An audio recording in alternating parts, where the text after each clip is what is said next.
Hello everyone, it's Jeremy. Got another tractor video.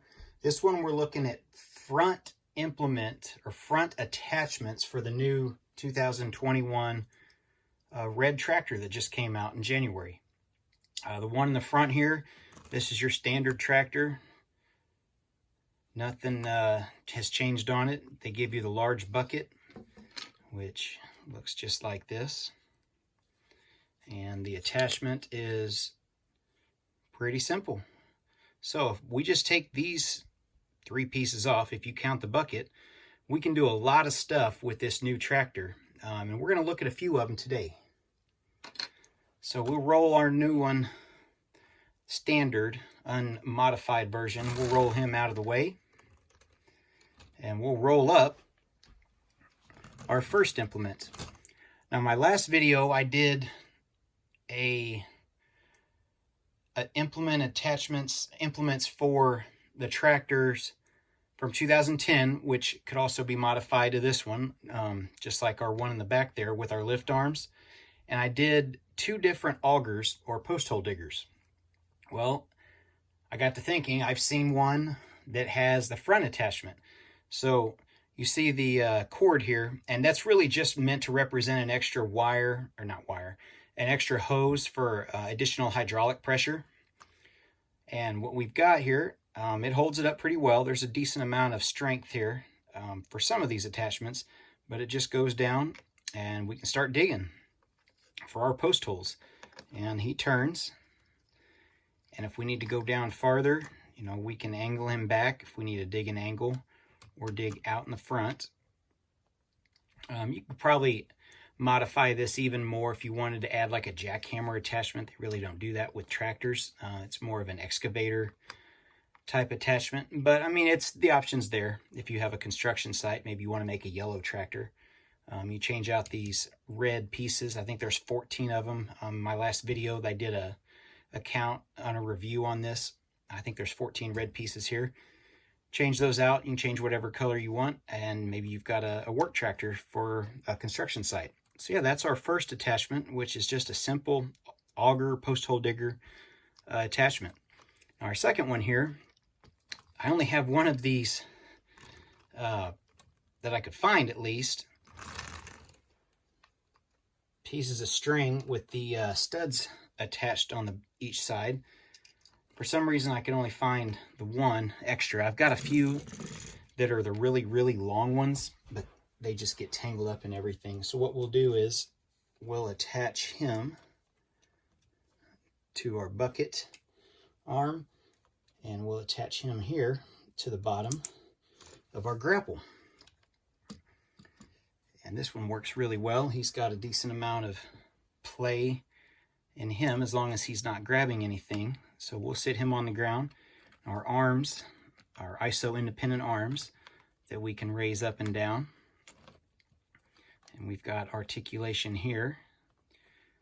You can see you don't want a long one of these because he might get hung up in the tractor tire. But let's put a log in our grapple. We got to lower our grapple arms, our teeth down, and we'll raise him up. And he doesn't want to stay up because of the weight, and he'll probably slowly fall. So that's about where we're at. But if we go really high and we angle him back, then he'll stay. Let's get a front-on view. We can angle this. So there's our front view of our grapple. It's made mostly with Technic pieces. I know I'm not a Technic guy. I'm kind of learning a little on the fly with some of these new Technic pieces.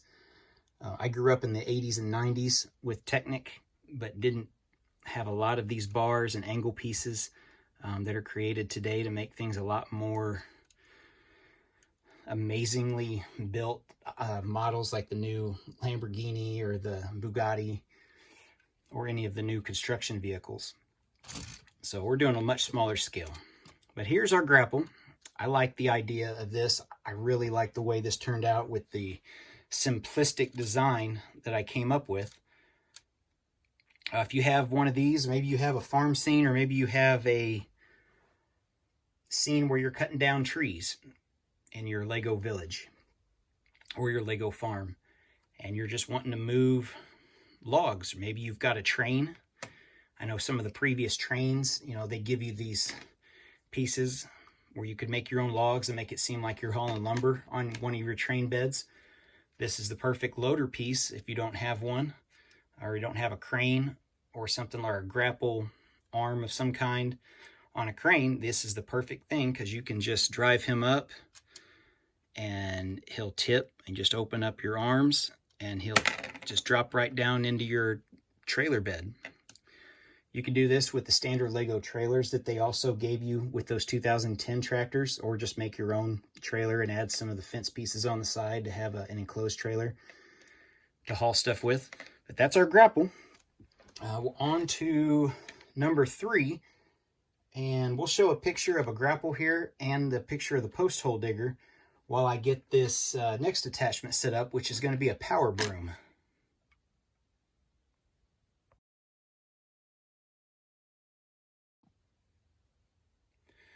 All right, so power broom. What is a power broom? Basically, you guys have seen these around, I'm sure, on the side of the highways. A lot of the times it's in the late winter or probably middle, early spring. You see them going along the side of the highway, along the shoulder with these brooms, and they're cleaning off all the cinders and all the salt and everything else that was left for the long winter, trying to get all those cleaned up. That way people aren't throwing rocks up at your windshield. There's not a lot of stuff on the side of the road for people to, you know, lose control and skid through it and off in the ditch. They've got their own machines for that. The highway department does. Tractor brooms, these are also used to clear leaves, level gravel if you really want to. That's really not what they're used for. They're not bad to clear leaves. They're really good in snow if it's a light snow and it's not been compacted down or drove on. I've got a paved driveway, and this is probably the most ideal item for mine, whereas a plow or a grater blade or one of those items is probably just going to scratch the crap out of my driveway. So this with the bristles is probably the ideal item. I should probably look into these. These are front mounted. They also have rear mounted ones, and the rear mounted ones are way cheaper because you have a lot less hydraulic lines and pressure that you're using. That's what we're representing here again with our additional hydraulic lines. This one will go up. He stays up pretty good.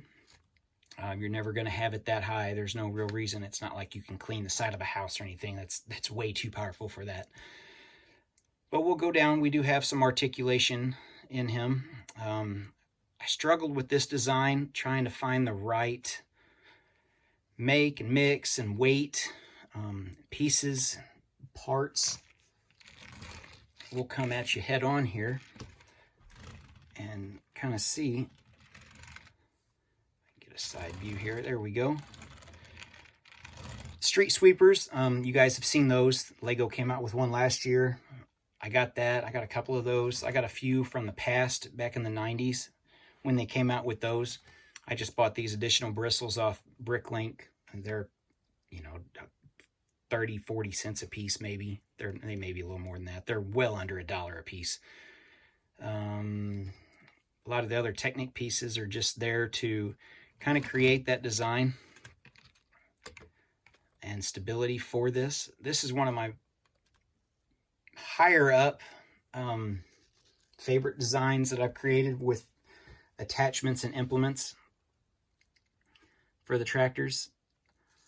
I had this in mind only because I've wanted one for my own tractor for a while, and I figured, well, I might as well make one since I want it so bad. Maybe it'll feed the need. And I spent so much time on this one little simple design, I kind of got behind on some other videos and some other attachments and implements and other tractor and farm related Lego items that I've been looking at, researching, and working on.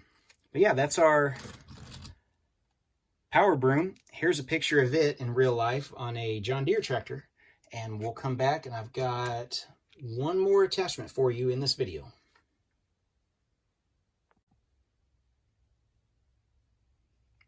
All right, so our last attachment, I'm sure you saw it in the background, pallet forks. Most tractor owners will tell you their pallet forks are probably one of their most used items, either above or right under the bucket that comes with their tractor if they bought a loader. Probably the most versatile item for tractor enthusiasts and owners that have a loader attachment, not just using for picking up pallets or, you know, putting logs on or digging a hole. Honestly, I mean, there's plenty of different ideas. It may not be ideal for what they're meant for, but they're a very versatile item. You know, lifting up stuff. Maybe you've got logs or maybe even an engine block, and you just want to lift it up off the ground. There's hundreds, if not more, thousands of ideas people use for their lift arms, or their not for their lift arms, but for their pallet forks. Now, this one, you can see, because of the way this front end is designed on this tractor, this dark gray piece right here that's built into the frame doesn't allow this to go all the way down to the ground. So you can drive, you're not going to dig into the ground. My design doesn't really allow it to come straight up and be parallel with the ground unless you're about right there. So that's a little bit of a design flaw, but I'm willing to live with that, because I don't need, I mean, if I need to be low enough to pick anything up, I can just come in, and this is probably not going to work. Round, trying to pick up round stuff isn't going to work. But then if I just lift it a little bit, you know, I'm perfectly fine with that. And we go up, you can kind of see there at that level, we're at pretty good stability. I don't know if 2 is too much. 2 is too much. But that's my 4th implement for our new 2021 tractor. If you guys have any other ideas, I'd like to hear them. I've got a few more ideas to look at. We'll get to those once I get a few parts in on Bricklink, which hopefully should be here within the week. And we'll get another video out, and we'll move on. We've got a few more tractor implements to pull from behind the tractor. And once we get that, we'll move on to more farming stuff, you know, including the barns and silos, and a windmill. We may look at some of the animals and maybe try to make some pens or some kind of containment areas for those animals. Thanks for watching, guys. It's always a pleasure to I enjoy making the videos. I enjoy putting them out there. It's you know, it's not my full-time job. I don't have that many subscribers. I thank you if you watch the whole video all the way through. You know, I appreciate it. I enjoy making the stuff. It's a passion of mine since I was a kid. My son, who's not yet 1, has a few Duplo sets that he's been looking at, eyeing up, and we'll probably get him started on the Lego adventure very soon once he's able to start building and everything that comes with at least the Duplo level. We'll get him to this level once he gets older, I'm sure. Again, thanks for watching, guys. I appreciate it. Stay tuned for some still shot photos. I'll go through the implements if you guys want to build them yourself, see how I made them, and I'm sure, as always, you can probably make them better than I can, but at least I'll give you a guide on where to start. Thanks.